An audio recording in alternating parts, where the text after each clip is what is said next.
Thank you for being here today, and thank you to all of our speakers in particular. OpenSAFELY is a huge community of collaborators on the platform, electronic health record system suppliers, TPP and EMIS, NHS England as data controller and now principal funder of the NHS England OpenSAFELY GP data service. There's the Bennett team, pulling together all of the strands and components to make one functioning service from existing components and things that we make ourselves bespoke to run OpenSAFELY. And then lastly, of course, 181 projects from users at 31 different organisations across the whole of the country. And it really is a genuine inspiration to see all of you here today, sharing your work and talking about the things that you have done in this national data infrastructure. What we're going to talk about now is what comes next. In particular, we'll be hearing a little about funding, a little about some of the new work that funding will unlock, and a little about some of the new data access and new data projects that will be unlocked partly by the money and partly by changes in permissions. So we're going to go in order. I think first up is, I can't see him, but Tariq. So we'll go Tariq, Ming, Seb, David, Mark, Nicola. So first up, Tariq Khokhar from Wellcome. Thank you.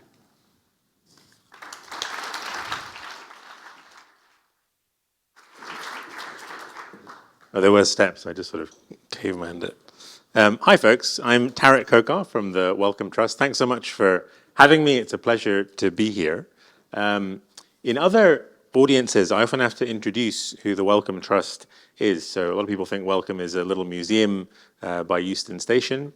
It's attached to what is at the moment the fourth largest philanthropic funder in the world. And for curiosity, because I know we're all kind of data nerds, the biggest funder in the world at the moment is Novo Nordisk, courtesy of Ozempic. The second biggest funder is the Tata Trusts. The third is the Bill and Melinda Gates Foundation, and we're coming in at number 4 at Wellcome Trust. Number 5 is the IKEA Foundation. So depending on how you want to manipulate those league tables, shop or do not shop at IKEA. So that's Wellcome. We are, the vision of our organization is a healthier future for everyone, and we support 4 big programs of work. 1 on foundational research or discovery research, and then 3 topical areas, 1 in mental health, 1 in infectious disease, and 1 in the health impacts of climate change.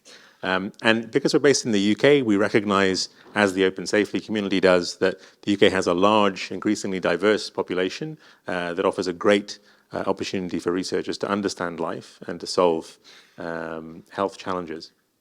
Now, Wellcome's philosophy for supporting data and data science is one of supporting trustworthy data science. And I won't go into it in detail, but we really think about 3 big things when it comes to supporting trustworthy data science.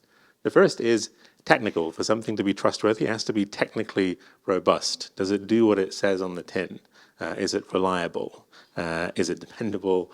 And is it sustainable? So the technical dimension of trust, very important to us. The second one is the legal dimension to trust. Are we complying with the relevant governance and regulatory regimes? And lastly, and possibly the most important, the social dimension of trust. Are we meeting and exceeding the expectations of the public, professionals and patients when it comes to using data? So this is what we look for in trustworthy data science. And this is why when we initially came across the OpenSAFELY team back in 2020, we thought this is a team that's likely to be able to deliver something valuable in these lines. And reading this great little book, I think you could summarize the reason why we've supported OpenSAFELY on page 23. Our goal is to be provably trustworthy. That's quite an ambition, and it's something that I think the team has really done and exceeded. So I also realize that most of what I'm going to say is written in this book as well. So this is all this is all duplicating if you haven't had a chance to read it. But to give you the highlights, we're very pleased to give the OpenSAFELY team some core support back in 2020 for about 3 years as they were ramping up. And together with other funders, we think that's really paid off. The platform has been successful, the community was catalyzed, and as we'll hear, it's being adopted by the NHS as one of the core TREs.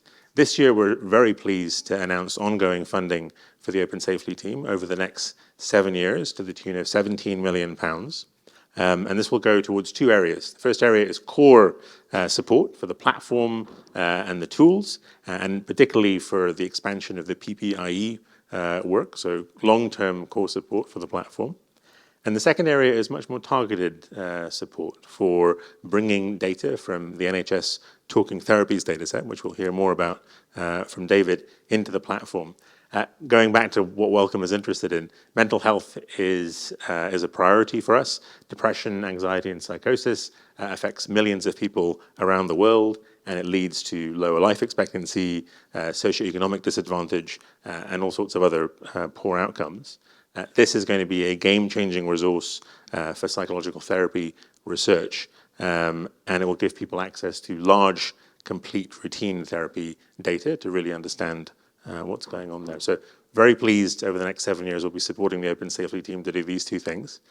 Last thing I'll say is, while this funding is for technical work, for platform work, for programmatic work, really what we're doing is backing a team and backing a community. None of this happens without the right people, and none of this happens without the right connections between those people. So I think from my point of view, just huge congratulations to the OpenSAFELY team and the community for all the progress you've made over the last 4 years, and I can't wait to see what's next. Thanks so much.